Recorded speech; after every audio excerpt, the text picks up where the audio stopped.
got another question. It comes from Adam Masters. Thanks, Tony. Prime Minister, following WikiLeaks' publishing of classified documents in December of last year, you labelled the organisation's actions illegal, despite being unable to identify any law which had actually been broken. Given the increasingly vocal support for WikiLeaks, do you now regret such comments? I can tell. I can tell already my answer is probably not going to please the audience, but let me make my attitude clear. First, I want to lay to rest one myth that's kind of got out there. We are supporting Julian Assange the same way we would support any Australian citizen who got into a legal difficulty overseas. We support people who are accused of drug trafficking, we support people who are accused of murder. Whatever view people have about those kinds of crimes, and I'm sure everybody here would say, well, drug trafficking's wrong, murder's wrong, we support Australian citizens who have got into trouble overseas. So my view about the conduct is neither here nor there in that sense. He's getting the same support someone called John Smith would get in the same situation. But I do have a view about the merits and morals of the Act, and I simply don't see the moral force in it. I have got a lot of respect for people who whistleblow. I know enough about American history to know the history of Watergate, and Deep Throat did the right thing, getting that information into the public domain. There are people who have worked for Big Tobacco who have got information into the public domain, been whistleblowers, they've acted for a moral purpose. I respect that. At the centre of WikiLeaks, I don't see that moral purpose. It's just, here it is, have it. You didn't see any potential moral purpose in the leaked documents which showed that Middle Eastern potentates were behaving corruptly? Well, no, in this sense, because some people say that some of those issues helped lead, for example, in Tunisia, to the overthrow of the government.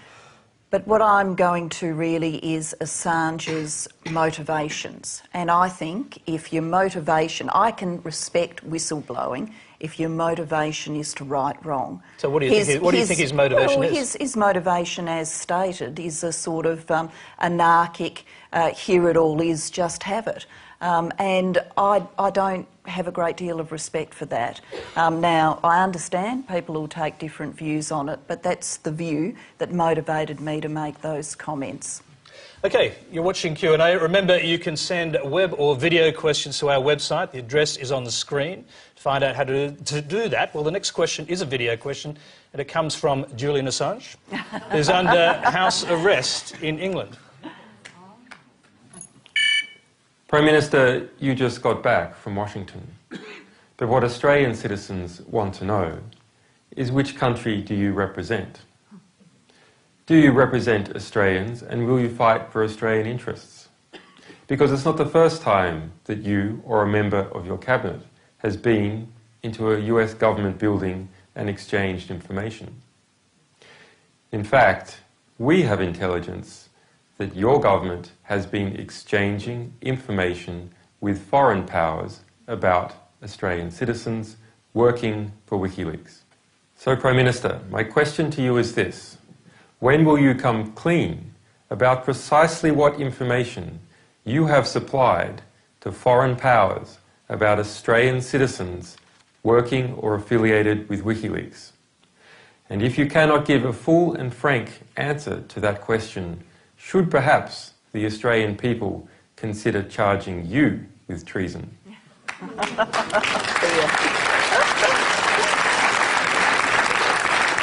can take the treason part first, if you like. Well, of course, as Prime Minister of this country, I represent this country all day, every day. You don't have an accent like mine and get confused with being someone from another nation, so let's just put that to rest. On the exchange of information he's talking about, I honestly don't know what he is talking about.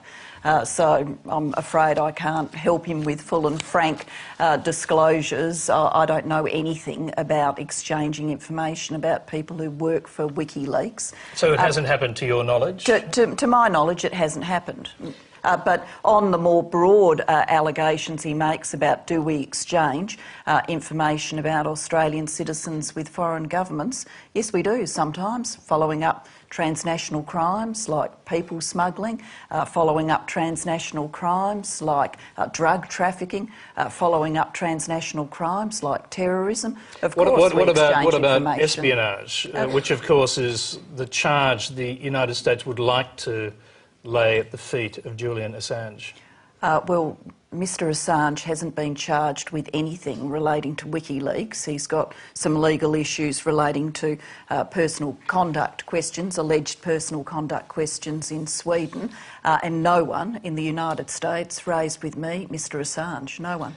Okay, I mean, but you are acknowledging, and I suppose we're going to find out eventually from him. He didn't supply us with any information, I must say, to prove this, but he says he has the information. There is an intelligence sharing arrangement with the United States, as you've just acknowledged. It's not inconceivable, is it, that we could have shared intelligence, Australia that is, with American security agencies about him or his colleagues in WikiLeaks? Well, I'm not going to do hypotheticals on hypotheticals on hypotheticals. Do we exchange intelligence with the United States? Yes, we do. It's part of our alliance and it's in the best interests of this country. We are a small place. We therefore, in population terms, we therefore can't have the world's best intelligence networks. We just couldn't support them. In terms of money and capacity, it's in our interests to share intelligence with a nation like the United States, which is part of our defence arrangements with them. And so it should be. All right, we've got a web question on this subject. It's from Nin Boutros in Melbourne. American politicians have called for the execution of Australian citizen Julian Assange. Will you guarantee that Mr Assange will not be extradited to the US, where he may face espionage charges and the death penalty? Well, once again, we're doing hypotheticals on hypotheticals here, but policy-wise, we do not extradite people who could be subject to the death penalty. It's not a question of Mr Assange or not Mr Assange. That's Australian policy. We just don't. OK, next question, and we'll move on.